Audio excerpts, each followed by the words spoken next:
देखिए अब आपको बताते हैं हलचल किस खबर को लेकर है। न्यूयॉर्क टाइम्स के हवाले से दरअसल बहुत बड़ी खबर सामने आ रही है। जो कमजोर दिल अफराद हैं और बच्चे हैं वो ना देखें, क्योंकि सेगमेंट में बताए और दिखाए जाने वाले मनाजिर और कहानियां इंतहाई तकलीफ दे, इंतहाई डिस्टर्बिंग हो सकते हैं।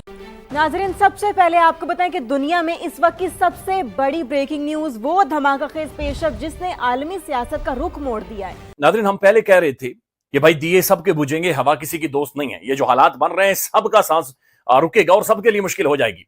एक बोला उसे मारा गया, दूसरा खामोश हो गया, तीसरे को मारा गया, पहला खामोश हो गया। तो अजीब सी सूरत बनी रही, लेकिन हालात खराब होते रहे। आज नाज़रीन पाकिस्तान के ताजर नाज़रीन खड़े हुए हैं और वो चीखना चिल्लाना शुरू हो गए कि भाईजान हम बर्बाद हो गए, हम लुट गए और हमारे पल्ले कुछ नहीं रहा। ये आपके सामने रख देते हैं। कुछ अनप्रेसिडेंटेड डेवलपमेंट्स इस वक्त सामने आ रही हैं। इस वक्त पूरी दुनिया की सांसें अटकी हुई हैं। सूरत हाल बहुत तेजी से और इंतहाई तशवीशनाक रुख इख्तियार कर रही है। मेक और ब्रेक मोमेंट है। अमेरिका के विदेश मंत्री मार्को रूबियो ने भारत पहुंचकर दुनिया भर में हलचल पैदा कर दी है। उनकी इस यात्रा के अलग अलग मायने निकाले जा रहे हैं। भारत पहुंचते ही मार्को रूबियो ने पीएम मोदी से मुलाकात की। दोनों नेताओं के बीच करीब 1 घंटे तक चर्चा चलती रही। इस बैठक में विदेश मंत्री एस जयशंकर के अलावा एनएस अजीत डोभाल भी मौजूद रहे। वैसे तो अमेरिका के विदेश मंत्री की 4 दिन की यात्रा है, लेकिन पहले ही दिन जिस तरह से पीएम मोदी के साथ उन्होंने मीटिंग की, उसको लेकर बहुत सारे कयास लगाए जा रहे हैं कि कुछ बड़ा होने वाला है। वो उधर अभी रेड कार्पेट में न्यू दिल्ली में एक इवेंट है, उसमें वो शिरकत कर रहे थे, जिसका हमने शॉट चलाया। सेठी साहब जब वो पहुंचे इंडिया में, उनको जयशंकर रिसीव करने नहीं पहुंचे, और बजाय ये कि उसके बाद वो जयशंकर साहब से जाके मुलाकात करते, हम मनसब हैं, वो डायरेक्ट वज़ीर आज़म नरेंद्र मोदी से मिले हैं। बेशक उसमें जयशंकर भी थे, अजीत डोभाल भी थे, बट ऐसे लगा जैसे सारे प्रोटोकॉल्स उन्होंने बाईपास कर दिए।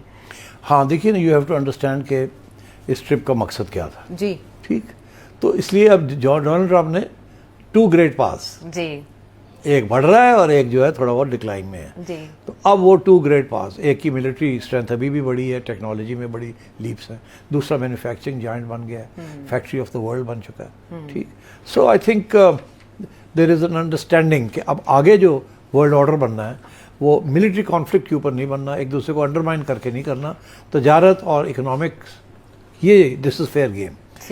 लेकिन इसी बीच जैसे ही अमेरिका के विदेश मंत्री भारत पहुंचे तो ईरान की ओर से ऐसा रिएक्शन सामने आया कि जिसने अमेरिका को भी चौंका दिया है। ईरान ने अमेरिका के विदेश मंत्री को क्या नसीहत दी है और मार्को रूबियो की भारत यात्रा के क्या मायने हैं, आइए आपको बताता हूं।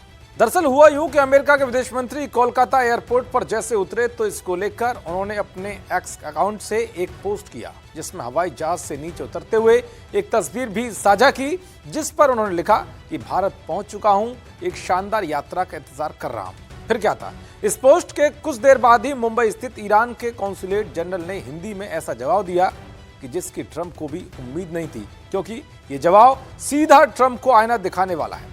ईरान की ओर से लिखा गया कि थोड़ा सीख लो यार, सभ्यता का क्रैश कोर्स फ्री में मिल जाएगा।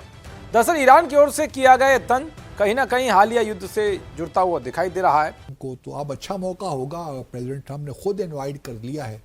इसका मतलब है कि प्रेसिडेंट ट्रंप भी चाहते हैं कि जो थोड़ी बहुत नाराजगी है उनको दूर करें और आगे बढ़ें, क्योंकि ऑल सेड एंड डन दोनों मामले एक दूसरे के लिए बड़े अहम हैं, तो इनको नज़रअंदाज नहीं किया जा सकता। ना भारत कर सकता है अमेरिका को, ना अमेरिका भारत को कर सकता है, तो दोनों एक दूसरे के लिए अहम है।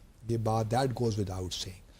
अब मार्को रूबियो देखिए, आज तो उनकी मुलाकात हो गई, जयपुर भी जाएंगे, रंग महल वगैरह देखेंगे, बड़ा खूबसूरत वहाँ पे अच्छा शहर है जयपुर, उसको पिंक सिटी भी कहते हैं। दोस्तों, मैं ज़रा फॉलो कर रहा था जो अमेरिकी सेक्रेटरी ऑफ स्टेट का दौरा जो है इंडिया का, बड़ी इंटरेस्टिंग बातें उन्होंने की हैं वहाँ पे। उन्होंने कहा जी कि जो रशिया का जो ऑयल जो हम जो तेल इंडिया आ रहा था, वो इंडिया स्पेसिफिक नहीं थी ये चीज़, ये ब्रॉडर प्रेशर हम रशिया के ऊपर डाल रहे थे। अच्छा,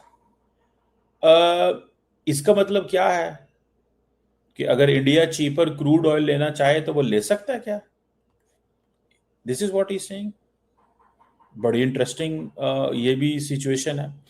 दूसरी मुझे ये भी चीज नजर आती है कि उन्होंने एक बात की है मार्को रूबियो ने, दैट वाज वेरी अगेन बिल्कुल अंदाज, मामलात, चीजें चेंज उन्होंने कर दी हैं।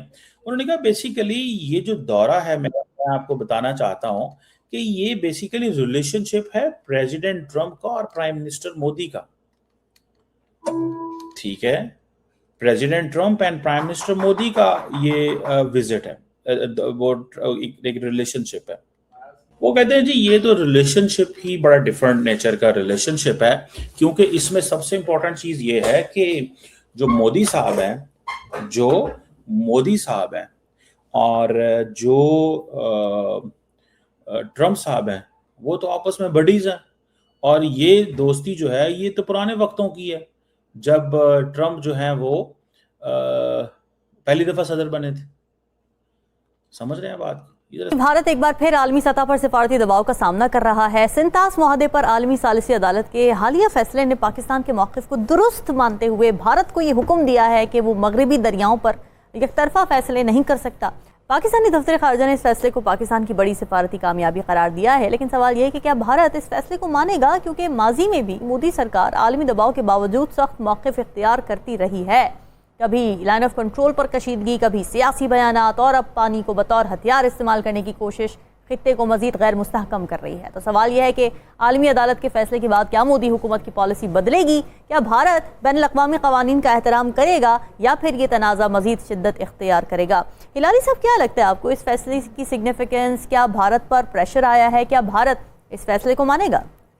नमस्कार दोस्तों, जय हिंद। दोस्तों, बड़े बड़े देशों को भारत के आगे झुकते देखा है, और ये पहली बार नहीं हो रहा है, ऐसे पहले भी कई बार हो चुका है, क्योंकि भारत वो देश है जो सभी को समय समय पर बताता रहता है कि भारत की इम्पोर्टेंस इस दुनिया में कितनी है, और बिना भारत का ये विश्व चल नहीं सकता।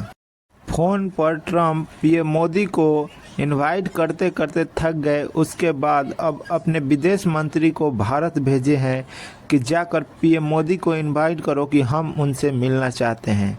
जबकि दोस्तों, पीएम मोदी अमेरिका से न मिलना चाहते हैं, न किसी तरह का अभी बात करना चाहते हैं। उनका एक ही मकसद है कि जो ट्रेड डील होना है वो पहले होना चाहिए और भारत के हित में होना चाहिए। लेकिन उसे छोड़ अमेरिका जो भी भारत में करने की कोशिश कर रहा है, भारत की नज़र उस पर कड़ी बनी हुई है, और ये देखकर पाकिस्तान चीख रहा है। दोस्तों, वीडियो पसंद है, वीडियो को लाइक करें, शेयर करें और चैनल को सब्सक्राइब करें। पाकिस्तान ने जो अपनी प्रिंसिपल्ड पोजीशन है on the suspension of Indian, ये जो आपकी इंडस वाटर्स ट्रीटी है, उस पर उन्होंने कहा है कि आप जरा इस पे तामीर शुरू करें, हम इसको एक्ट ऑफ वॉर समझेंगे।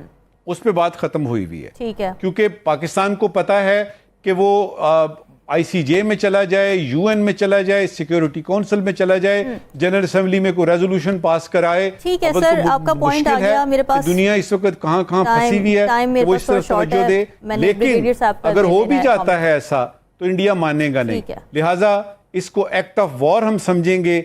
अगर उसने जो किया है और उसके जो अजाइम हैं to separate blood from water, जो कि मोदी साहब 2 दफा कह चुके हैं और जयशंकर साहब कई दफा दोहरा चुके हैं कि हमने खून को पानी से अलहदा करना है, कर लें भाई। अभी आपने ऑपरेशन सिंदूर किया था,